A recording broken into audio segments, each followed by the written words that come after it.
হিন্দুদের নিয়ে, হিন্দুদের জন্য, হিন্দু লাইভস ম্যাটার নিয়মিত ভিডিও পেতে চ্যানেলটি সাবস্ক্রাইব করুন এবং পাশের বেল আইকনটি প্রেস করুন।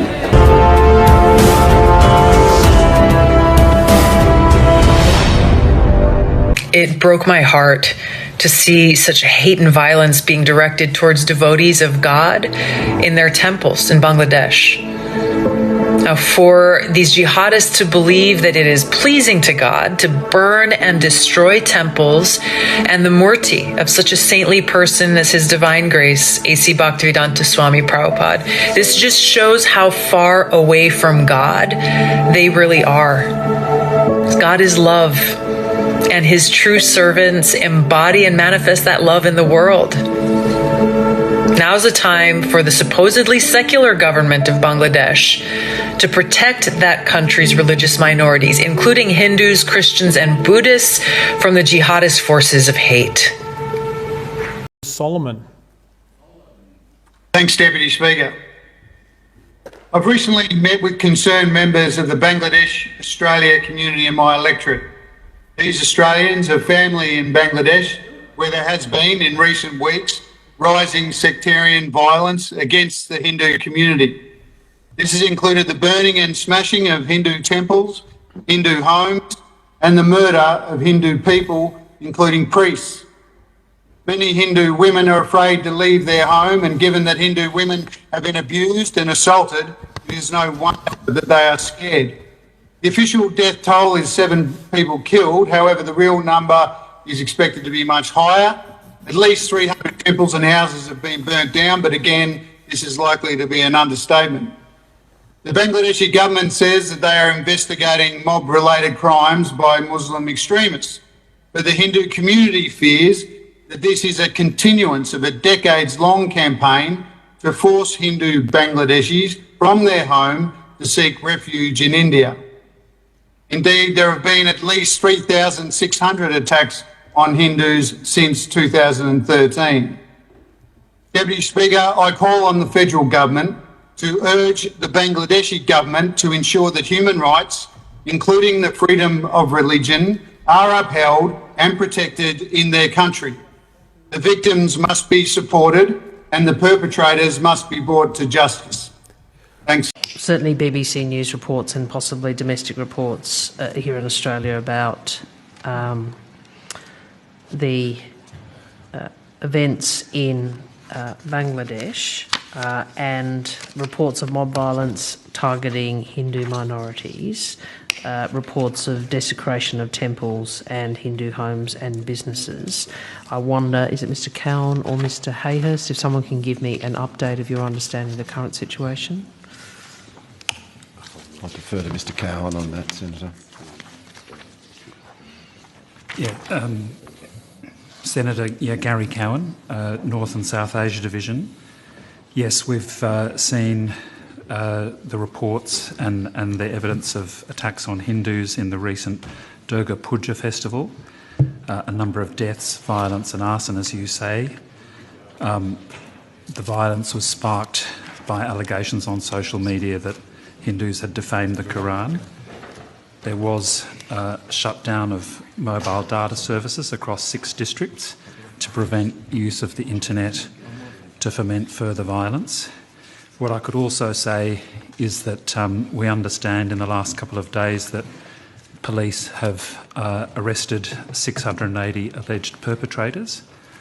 The Law Minister has said that laws will be passed to protect minorities, and the Foreign Minister and Prime Minister of Bangladesh have made statements on support for freedom of religion. What I could also say, I think, is that our High Commission there has been active. Our High Commissioner has conveyed Australia's concerns to the Prime Minister's office in Bangladesh and also to governing party MPs and party officials. And has the department or the Foreign Minister or her office engaged with community representatives in Australia to discuss this situation? Senator, not to my knowledge.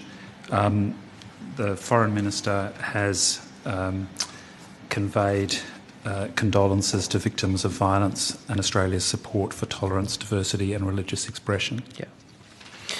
All right, well, I take this opportunity to again underline the bipartisan support for such statements. Okay. I'm not sure, because it's always a... Speaker, I rise to condemn the senseless violence perpetrated against Hindus in Bangladesh. Recent celebrations of the Hindu festival of Durga Puja have been overshadowed by the atrocities perpetrated by the violent extremists fuelled by social media misinformation. In recent days, there have been widespread reports of killings, sexual violence, arson against homes and businesses owned by Hindus and the desecration of temples. Human rights groups in Bangladesh have documented 3,600 attacks against Hindus in Bangladesh since 2013. Through the Bangladesh Hindu Buddhist Christian Unity Council says that the number could be much higher than that. The report found there had been 550 cases of vandalism and arson against Hindu homes, 440 against shops owned by Hindus and 1,670 against Hindu temples and places of worship. Community leaders have said the violence of last week has been the worst mob violence against Hindus in Bangladesh's history. I've spoken many times in this place about the persecution of minority faiths in countries around the world, and the persecution of Hindus in Bangladesh is no different. It's important that all necessary steps are taken to ensure that the perpetrators of this senseless violence in Bangladesh are brought to justice. I'm pleased to see the Bangladesh government has denounced the violence. In a statement, they say Bangladesh unequivocally condemns the incidents and took serious note of the reactions from within and outside the Hindu community. Reports have shown that the Hindu community in Bangladesh, who make up approximately 10% of the population, is shrinking as people flee violence. I call on the Bangladeshi government to take more action to protect its citizens now. 3rd of November. Bob Blackman. Thank you, Madam Deputy Speaker. And for all of us, business questions won't be the same without Sir David here, nor will pre-recess adjournment debates. And can I suggest that the matter of the House, that we could call the summer pre-recess adjournment debate the Sir David Amess debate as a tribute. Madam Deputy Speaker, during Navaratri, Hindu communities in Bangladesh were targeted by lynch mobs. They were brutally attacked and many were murdered. And indeed, the Ishkan temple, which is also in Bangladesh, was targeted and partly destroyed. Obviously, protecting religious minorities is one of the key roles of government, and there will be a demonstration this weekend by Hindu organisations across this country. So could we have a statement from the government about what it's going to do to ensure that religious minorities are protected in Bangladesh and around the world?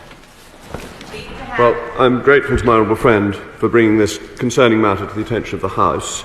The government is concerned about the recent violence directed against Hindu Durga Puja celebrations across various districts in Bangladesh. Her Majesty's government continues to engage with the government of Bangladesh on the importance of freedom of religion or belief, which remains a priority for the UK government.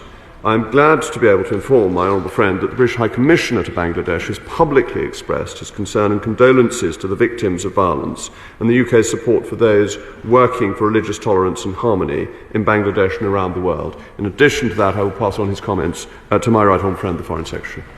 SNP spokesperson Peach Wishart. And thank you very much, Madam Deputy.